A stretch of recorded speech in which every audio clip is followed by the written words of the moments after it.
I, I feel like tennis was something nobody ever forced me to play. I was really lucky to have a great set of two parents that let me choose what I wanted to do.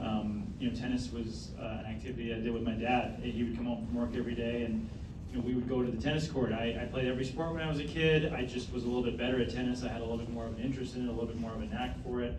But it was never something that was forced on me. So I guess I can't really say I know when it was my passion, but I certainly knew that I wanted to do it. It was my choice ever from the very beginning.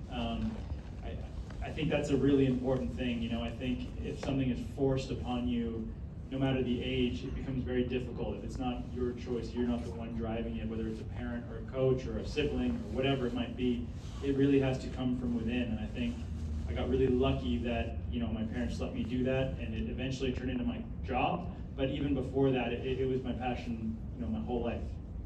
Is it some different plans for you, or what are you going to do next? Yeah, that's a good question. I'm going to definitely play the next year. It's getting harder and harder. I turned 40 last year, which I'm sure many of you know what that feels like. It's not easy. The body doesn't respond as well. The brain doesn't respond as well. So I am definitely going to play one more year. I'm going to give it my best to see where I'm at. But each year it's getting to the stage now where I kind of look at myself in the mirror and say, okay, do I want to keep doing this for one more year?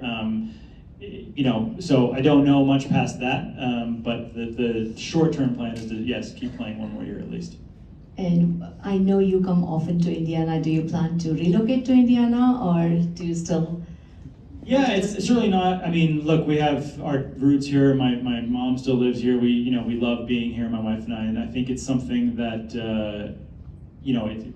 I don't ever say we ever really fully moved. We do spend a lot of time on the road, but we do like to spend half the year here anyway. So I think depending on what's next, it could be more time. Certainly, I don't think it'll be less time. It'll be it could be more time than that. But for the moment, I am not looking that far ahead just yet.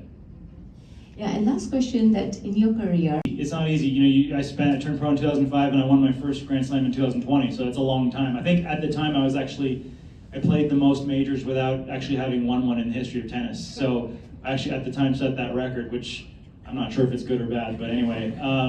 But like I said, I think I never thought about it. I would have been disappointed if I left tennis without winning a major, but it wouldn't have been the end of the world. I played tennis because I loved it. So I don't think it was necessarily anything other than the love of the game that kept me going. I mean, I wanted to play. I love to play. I continue to want to try and get better.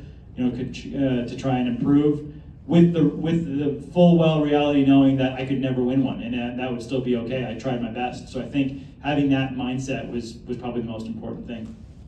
A whole bunch more would be top 10 players. So Pete Sampras was the one that I most likened myself to, but just seeing players that, as you're growing up through the ranks and you play this tournament and that tournament, you look at the winners board or even the participants board and you see Pete Sampras and Andre Agassi and Jim Courier and Todd Martin and all of these other players that you see on TV now. That was incredibly inspiring, that I'm playing these same tournaments that these players played and look where they are now. So got to grow up in a time of incredible success in the men's side, and that was great for me.